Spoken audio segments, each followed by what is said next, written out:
Welcome, and thank you for being with us this morning. It's my prayer that you are blessed by this message. Once again, we're unable to meet together in worship, but yet we trust that we gather in spirit. You know, it has been 28 days since our Governor Mike DeWine has issued the stay-at-home order for the state of Ohio. Now, we know this order as it stands now, that we will continue to be at home up until May 1st. It sounds like next week they're going to start to share with us their plan to open up the state again in a safe way. If you're like me, you've been wondering though, when will things get back to normal? You know, I've been wondering, when will we be able to gather once again here in this place, in our sanctuary, and worship together as a faith community? When will we be able to gather in our fellowship hall and share fellowship and a dinner together? I will confess that I was naive in my initial thoughts of us coming back to this place for worship. I had this image, I had this dream I was thinking about. What would it look like when we come back together? And as I started to plan in my mind, I thought, we'll have the bell choir play, we'll have the choir, maybe some special music, have a lot of music, a lot of singing, a big celebration. And when it was all over, I envisioned myself standing back in our gathering area and welcoming each of you back and embracing you. Just enjoying being back together after being separated from each other for so long. Well, I think, we all know that that's probably not what it's going to look like. I think we all can agree that the way that we gathered the very last time we were in this space is going to be a lot different than what it will look like the next time we gather here. The next time, we don't know. We might have masks on. We might be sitting in every other pew. We just don't know. But we do know this. There will be a new normal. It will be different. If truth be told, do we really want things to go back to the way they were? This pandemic has exposed more deeply some of the inequalities and the flaws within our structure, which we have perhaps accepted too easily up to this point. The inequalities and flaws have been laid bare before us. The reality is that our structures do not work for everyone. And the pandemic has raised a whole lot of questions for me, and I would say should raise questions for all of us that are in the faith. How is it that 3 men in America have more wealth than 150 million people combined? How is it that we don't have enough personal protective equipment for our frontline workers in the midst of this pandemic? We know that it has been a lot easier for white-collar workers to stay at home during this time and shelter in place and work from home than those with blue-collar jobs. A matter of fact, some of those making minimum wage or a little over minimum wage or some of the lowest wages among us are our frontline workers, which include grocery workers, people working in warehouses, people that work in the delivery system. And they have not really had much choice of whether they can go to work or not, whether they have the right protective equipment or not. What does it say that we have such limited financial savings, both personally but also small business owners and large corporations? Not to mention a healthcare system that is beyond reach of many in our society, creating devastating situations for many in our population. Will we? Can we? Do we even want to go back to this normal? In reading our scripture today, in light of where we find ourselves in history, this story has challenged me in a whole new way than ever before. I know that we tend to think of Thomas in terms of his doubting. But what if that doubt was more about him dealing with the reality that was in front of him? The reality that this Jesus that he had followed for 3 years had been crucified. Maybe he was hard at getting back to normal. He was moving forward now that the worst thing that he could ever imagine had happened. Have you ever wondered why Thomas is in the upper room when Jesus makes his first appearance? Maybe it's because, unlike the other disciples who are hiding behind locked doors, Thomas has already accepted what has happened. He has moved on, and now he is out rebuilding his life from the fractured pieces that were left to him after the horrific events of Good Friday. We know a little bit about Thomas's character in his earlier interactions with Jesus. We know that he prefers things to be clear and concrete. He's the one who challenges Jesus' lofty words about going on ahead of them, saying bluntly to Jesus, "Lord, we do not know where you are going. How can we know the way?" We also know Thomas is a man of courage. After all, he is the one who urges the disciples to go in to Jerusalem with Jesus, even if it spells their own deaths. Which is why I wonder if maybe Thomas had already moved on from that first Easter evening, or at least was attempting to put his life back together, trying to get back to normal.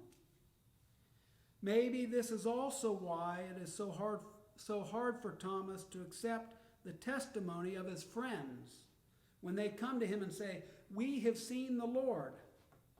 Keep in mind, Thomas had seen the Lord recently too, on Friday, nailed to the cross in agony and isolation. The joyful confession of the other disciples probably seemed to Thomas like wishful thinking, which is why when he does see his Lord, I think his noticeable change in tune is less about him simply coming to faith and more about him realizing that after the resurrection, reality itself had changed and there would not be a normal to go back to. I mean, how do you even talk about normal when someone has been raised from the dead? What can possibly be the same? Your work, your sense of meaning, your relationships, your purpose in life, your view of the past, the present, and the future. All of this changed irrevocably by God's act of resurrection in the garden. And I don't think it's a mistake that John records this story and places it in a garden. Most scholars agree that what the gospel writer was doing here by placing the story in the garden goes back to Genesis and the creation of the earth.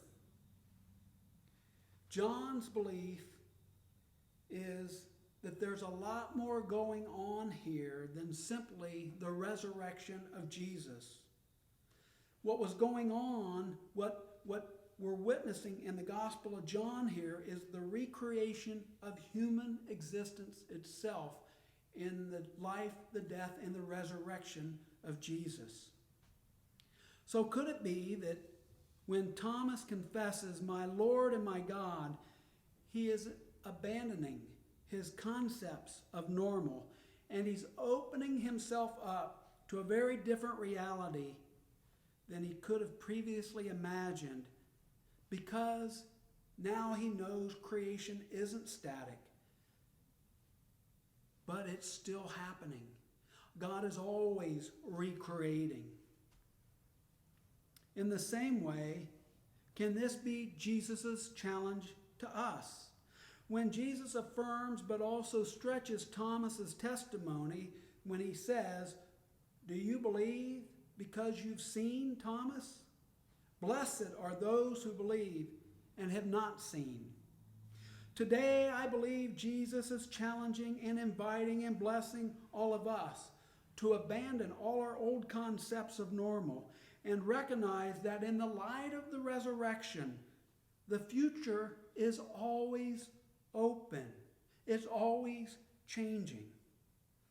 I believe that Thomas died when he saw the risen Lord. He died to his old beliefs. He died to his sense of reality.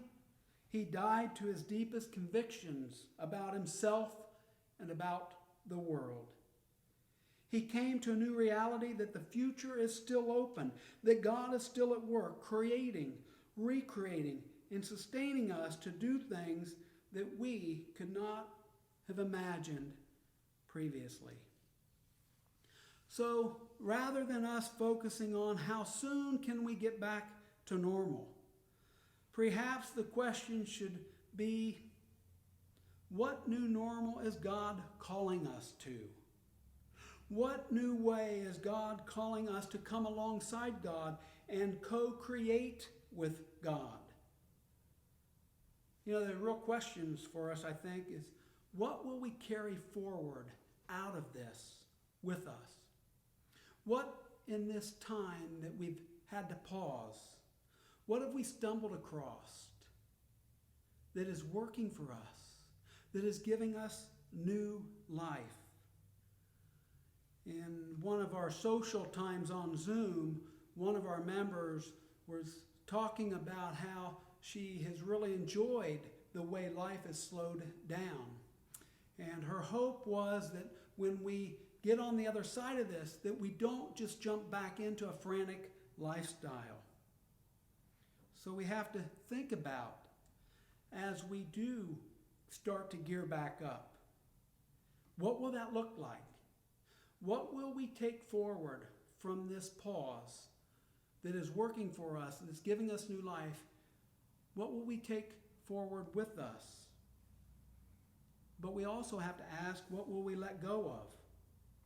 What part of the old patterns that we've been locked into seem to be non-essentials now?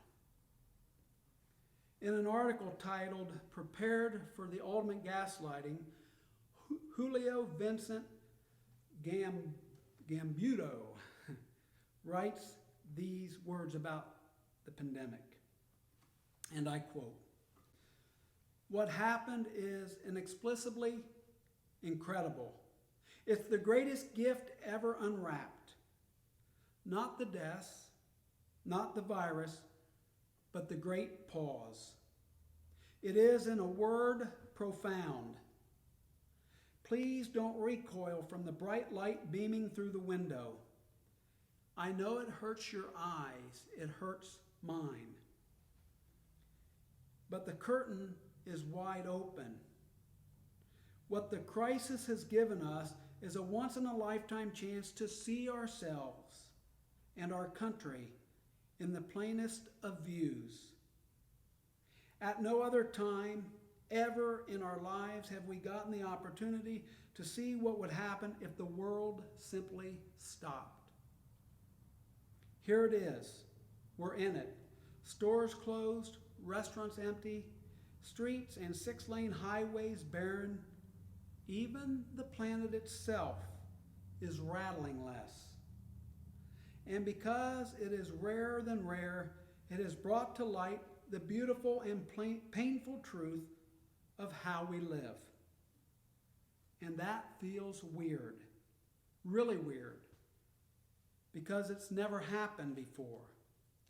If we want to create a better country, if we want to create a better world for our kids, and if we want to make sure we are even sustainable as a nation and as a democracy, we have to pay attention to how we feel right now.